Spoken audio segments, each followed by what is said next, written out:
Film शुरू होती है एक गांव को दिखाने से। हम एक घर में डैनी नाम की एक औरत को देखते हैं जो पूरे घर को ठीक कर रही थी। उसका हस्बैंड दिमाग का डॉक्टर है। उसके हस्बैंड का नाम टेड है।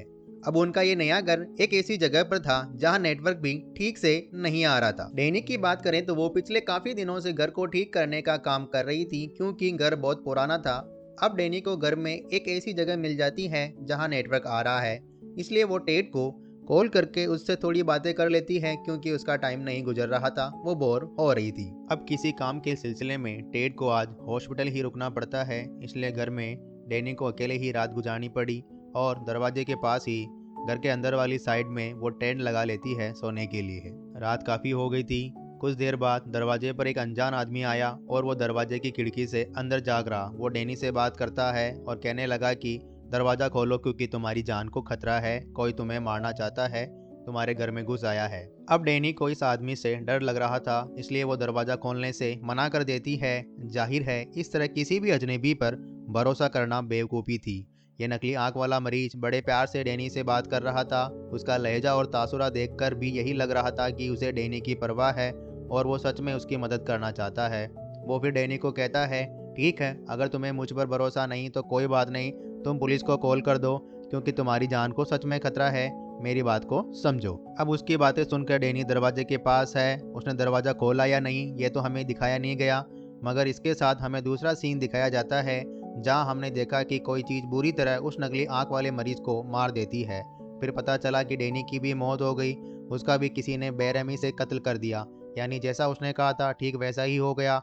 और अब हम कुछ महीने के बाद का टाइम देखते हैं जहाँ डैनी का हस्बैंड एक दुकान पर आता है जहाँ पुरानी कीमती चीजें मिला करती थी। ये दुकान असल में डैनी की जुड़वा बहन डार्सी की थी। डार्सी बचपन से ही देख नहीं सकती थी, यानी वो अंधी थी। साथ ही उसके पास कुछ साइकिक पावर्स भी है, यानी दिमाग की अनोखी ताकतों की मालिक। वो जैसे बहुत अजीबोगरीब चीजें महसूस कर सकती थी और देख सकती थी जिनमें भूत, आत्माएं, जादू टोना भी हो सकते हैं। डार्सी को अपनी बहन डैनी की मौत का बहुत दुख था। अब टेड अक्सर उससे मिलने आया करता था, मगर उसे डार्सी की उल्टी सीधी बातों पर यकीन नहीं था। उसका यह दावा था कि मैं पैरानॉर्मल चीज़ों को महसूस कर सकती हूँ, यानी ऐसी चीज़ें जिन्हें समझ पाना आम इंसान के बस की बात नहीं है। इस टाइम उसके हाथ में एक बेल थी। वो टेड को बताती है कि यह बेल एक लड़के की ज़िंदगी से जुड़ी हुई है, मगर एक दिन उसकी बेरहमी से किसी ने जान ले ली और अब मैं इस बेल के जरिए उसे महसूस कर सकती हूँ। टेड यहाँ उसे कुछ देने आया था। जो चीज़ डार्सी ने ही मंगवाई थी वो कोई ऐसी खास चीज़ थी जो उस नकली आंख वाले मरीज से जुड़ी हुई हो, क्योंकि उसके जरिए डार्सी यह पता लगवाना चाहती थी कि आखिर क्यों उसने डैनी को मारा और उस टाइम वो क्या सोच रहा है। तो अब वो जो चीज़ रुमाल है टेड उसके हवाले कर देता है। बातों ही बातों में डार्सी को पता चला अब टेड ने किसी और लड़की के साथ रिश्ता बना लिया है जिससे वह जल्द ही शादी कर लेगा। हालांकि डैनी को मरे हुए ज़्यादा दिन भी नहीं हुए। अब यह बात डार्सी को बुरी तो लगी, मगर उसने जाहिर नहीं होने दिया। टेड अपनी उस दोस्त के बारे में डार्सी को बताते हुए कहता है कि वो पहले मेरी दोस्त थी, मगर क्योंकि अब मुझे किसी सहारे की ज़रूरत है तो हम दोनों ने रिश्ता बना लिया और शादी करने का फैसला कर लिया है, और वो मेरे ही हॉस्पिटल में काम करती है। इतना बोलकर वो वहाँ से चला गया, मगर हम समझ जाते हैं कि उस रात टेड का हॉस्पिटल रुकने का मकसद अपनी दोस्त भी हो सकती है, जिस वजह से डैनी को रात अकेले ही गुजारनी पड़ी। यानी वो पहले से ही उसे धोखा दे रहा था। अब शाम को डार्सी अपने घर आ गई, साथ में वो नकली आंख वाले मरीज का रुमाल भी लाई। वो रुमाल टेबल पर रखकर उसके अंदर कोई चीज़ रखती है और अपने ग्लव्स उतार कर जैसे उसे छूती है वो बहुत ही चौंका देने वाली चीज़ देखती है जिसकी उसे उम्मीद नहीं थी, क्योंकि वो काफ़ी घबरा गई और उसकी आंखों में आंसू भी आ गए थे।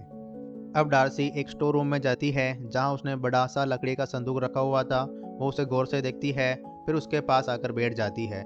इस रूम में और भी कहीं सारी अजीब चीज़ें पड़ी हुई है जिनका ताल्लुक किसी न किसी इंसान से था, जिनको भी डार्सी महसूस कर सकती है, जो इस दुनिया में नहीं रहे। अब इसके बाद हम देखते हैं कि टेड नींद से जाग गया है। वो तैयार होकर हॉस्पिटल के लिए निकलने वाला था, लेकिन उसके दोस्त ने उसे रोक दिया। वो उसे कैमरे में तस्वीरें दिखाने लगी। दरअसल वो कैमरा डैनी का था जो टेड की दोस्त को मिल गया। अब कैमरे की सेटिंग इस तरह से की गई थी कि वह खुद ब खुद तस्वीरें खींच सकता था। इसी तरह अचानक से एक तस्वीर आती है, वो टेड को दिखाती है, इसमें डैनी की परछाई थी। हालांकि उसे मरे हुए तो काफ़ी दिन हो गए थे और यह बात टेड टाल देता है, लेकिन उसकी दोस्त को अजीब लगता है। खैर अब टेड रात को ड्यूटी करता है, यानी उसकी दोस्त को भी इस घर में अकेले ही रुकना पड़ेगा, मगर उसे डर लग रहा था क्योंकि यह वही घर था जहाँ डैनी की मौत हुई थी। टेड उसे कहता है कि बस कुछ दिन की बात है, फिर मेरी ड्यूटी का टाइम बदल जाएगा, तुम्हें तब तक मैनेज करना पड़ेगा। इस पर उसकी दोस्त कहती है कि नहीं, जब तक तुम्हारी ड्यूटी नहीं चेंज होती मैं अपने घर में रह लेती हूँ। जब तुम्हारी ड्यूटी बदल जाएगी मैं वापस आ जाऊंगी। तब टेड उसकी बात मान लेता है और उसकी दोस्त को आज ही निकलना था। और इससे पहले कि टेड अपने काम पर जाता, वो बताती है कि कल रात डार्सी ने एक अजीब सा तोहफा भेजा है और वह लकड़ी का संदूक था। इसे देखकर दोनों को ही काफ़ी हैरानी हुई। इससे भी ज़्यादा हैरान तो वो तब रह गए जब उन्हें पता चला कि डार्सी बाहर ही खड़ी हुई है। दोनों उसे घर के अंदर ले आते हैं। अब उसे किसी ने आने की दावत तो दी नहीं थी, वो खुद ही आई थी। वो यहाँ 2 दिन के लिए रहने के लिए आई थी और इस बात में टेड की दोस्त को कोई दिलचस्पी नहीं थी, लेकिन टेड उसे मना नहीं कर पाता। अब ना तो यहाँ टेड होगा ना ही उसकी दोस्त, लेकिन फिर भी डार्सी रुकना चाहती थी। अब डार्सी उन्हें लकड़ी की संदूक वाला तोहफा दिखाती है जो सच में अजीब था, क्योंकि अंदर लकड़ी का ही बना हुआ बड़ा सा पुतला था। उसे देख टेड की दोस्त को बहुत बुरा लगा। तब टेड उसे समझाता है कि जब डार्सी चली जाएगी तो मैं इस पुतले को हटा दूंगा, तब तक वो यहाँ है, प्लीज़ मेरी खातिर उसे बर्दाश्त कर लो। अब टेड तो निकल गया। फिर कुछ देर बाद उसकी दोस्त भी निकलने वाली थी, लेकिन उसकी चाबियाँ कहीं गुम हो गई थी। टेड की दोस्त चाबियाँ ढूंढने की बहुत कोशिश करती है, लेकिन वो उसे कहीं नहीं मिलती। डार्सी वहाँ पर बड़ी आराम से बैठी हुई थी। ऐसा लग रहा था जैसे वो पहले से ही जानती थी कि क्या होने वाला है। चाबियाँ ना मिलने पर डार्सी उसे पूछती है, क्या तुम अब नहीं जाने वाली? वो कहती है नहीं, और मजबूरन अब उसे घर में ही रुकना पड़ता है। कुछ देर बाद टेड की दोस्त आकर देखती है कि संदूक में पड़ा लकड़ी का वो पुतला डाइनिंग टेबल की कुर्सी पर बैठा हुआ है। उसे देख टेड की दोस्त को अजीब लगा। वो डार्सी से पूछती है, क्या तूने इसे बाहर निकाला? तो वो बड़ा ही अजीब जवाब देती है कि नहीं। तो फिर ये बाहर कैसे आया? अब इस बात को उसने सोचा भी नहीं, लेकिन फिर भी नज़रअंदाज करके वो डार्सी के लिए खाना लाती है और इनके बीच कुछ बातें होती है। टेड की दोस्त उसके काम के बारे में पूछती है। जब उसने बताया तो दिल ही दिल में वो डार्सी पर हंसती है। उसका मानना था कि डार्सी किसी चुड़ैल की तरह भूत आत्माओं जादू टोने पर यकीन रखती है। डार्सी उससे पूछती है, अच्छा तुम्हें इस घर में कैसा लगता है? टेड की दोस्त ने जवाब दिया, कुछ खास नहीं, जैसा आपकी बहन के साथ हुआ उससे तुम्हें और ज़्यादा सहम गई। फिर डार्सी उससे पूछती है, अच्छा अगर कोई अनजान आदमी तुम्हें दरवाज़ा खोलने को कहे तो तुम क्या दरवाज़ा खोलोगी? इस पर वो कहती है नहीं, क्योंकि मैं इतनी बेवकूफ़ नहीं हूँ। यह सुनकर डार्सी को गुस्सा आ गया। वो कहती है मेरी बहन भी बेवकूफ़ नहीं थी, उसने भी दरवाज़ा नहीं खोला। यानी वो नकली आंख वाला मरीज नहीं बल्कि कोई और ही है जिसने उसे मारा। ये सुन टेड की दोस्त कहती है, अगर उस जैसे पागल इंसान ने उसे नहीं मारा तो किसने मारा होगा? तो डार्सी कहती है कि एक मेल नर्स जो टेड का दोस्त है और उसी हॉस्पिटल में काम करता है जहाँ टेड डॉक्टर है, और वो नकली आंख वाला मरीज आदमी। ये सुन टेड के दोस्त को काफ़ी अजीब लगता है, मगर अब हम उस रात का सीन देखते हैं जहाँ वो आदमी डैनी के दरवाजे पर आया था। यहाँ हमें पता चलता है कि सच में डैनी ने दरवाज़ा नहीं खोला था। नकली आंख वाला आदमी भी सच में उसकी मदद करने के लिए आया था, क्योंकि उस टाइम कोई घर में घुस आया था जैसा उसने कहा भी था। वो दरअसल एक मास्क पहना आदमी जिसने डैनी को बड़ी बेरहमी से मार दिया था। कुछ देर बाद टेड की दोस्त उसे कॉल करके बताती है कि डार्सी बहुत ही अजीब है, उल्टी सीधी बातें करती है। उसका दावा है कि डैनी को नकली आंख वाले आदमी ने नहीं बल्कि तुम्हारे हॉस्पिटल में काम कर रहे एक नर्स ने मारा है जो तुम्हारा ही साथी है, और मुझे उसके साथ बिल्कुल भी अच्छा नहीं लग रहा। मैं अपने घर भी नहीं जा पाई, गाड़ी की चाबियाँ गुम हो गई है और मुझे तो लगता है कि इसने ही चाबियाँ इधर उधर की है। टेड उसे शांत करता है और कहता है कि कमरे का दरवाज़ा बंद करके सो जाओ। तो वो अपने रूम में गई, लेकिन उसे नींद नहीं आती। नीचे आकर उसने देखा कि डार्सी सोफे पर बैठी सो गई थी। अब वो चुपके से लकड़ी के पुतले के पास उसे चेक करने जाती है ताकि देख सके कि आखिर इसमें क्या राज छुपा है। पुतले के सर में 5 सुराख थे। टेड की दोस्त ने जब चेक किया, एक में से डैनी और डार्सी की तस्वीर निकली, एक में दांत और एक में छोटी सी खून की बोतल निकलती है। इसी बीच डार्सी की आंख खुल जाती है और वो गुस्से में कहती है कि सारी चीज़ें वापस रख दो। टेड की दोस्त वो सारी चीज़ें वापस पुतले के सर में रख देती है और उसके जाने के बाद अब डार्सी पूरी रात पुतले के सामने ही गुजारती है। लेकिन टेड की दोस्त को डर लग रहा था। अब टाइम गुजारने के लिए वह डैनी के कैमरे में रिकॉर्ड की हुई वीडियो देखने लगती है, जहां डैनी के पीछे उसे एक डरावना सा चेहरा नजर आया। इसे देख वो इतना डर गई कि उसके हाथ से कैमरा छूटकर नीचे गिर जाता है। तभी उसने देखा कि रूम के एक कोने में डैनी का भूत है जो उसे डरा देता है। इसी बीच उसे अपनी गाड़ी की चाबियां भी मिल जाती है और वो गाड़ी लेकर वहां से निकल गई। अब हम हॉस्पिटल का सीन देखते हैं जहाँ सच में टेड और डैनी का कातिल यानी कि वो नर्स, दोनों के बीच दोस्ती थी। दोनों आपस में बातें कर रहे हैं। अब घर आने के बाद टेड देखता है कि उसकी दोस्त यहाँ नहीं है। टेबल पर डार्सी उदास बैठी हुई है। तब टेड ने अपने दोस्त के बारे में पूछा तो वो जवाब देती है कि वो भाग गई। मैं चाहती थी कि वो तुम्हारा असली चेहरा देखे कि तुम कितने घटिया इंसान हो, लेकिन मेरी बहन के भूत ने उसे डरा दिया और वो चलती बनी। मैं सच जानती हूँ कि तुम ही वो इंसान हो जिसने मेरी बहन को मरवाया है, क्योंकि तुम्हें अपनी दोस्त से प्यार हो गया था। तुम तो सिर्फ मेरी बहन की दौलत हत्याना चाहते थे। उस बेचारी ने पहले ही तुम्हारे नाम कर दी थी। मैं तो ये समझती रही कि किसी पागल इंसान ने उसे मारा है, और मैंने उस नकली आंख वाले मरीज से बदला भी ले लिया। मगर वह तो सच में मेरी बहन की मदद करने आया था, और उसके असली हत्यारे तो तुम हो।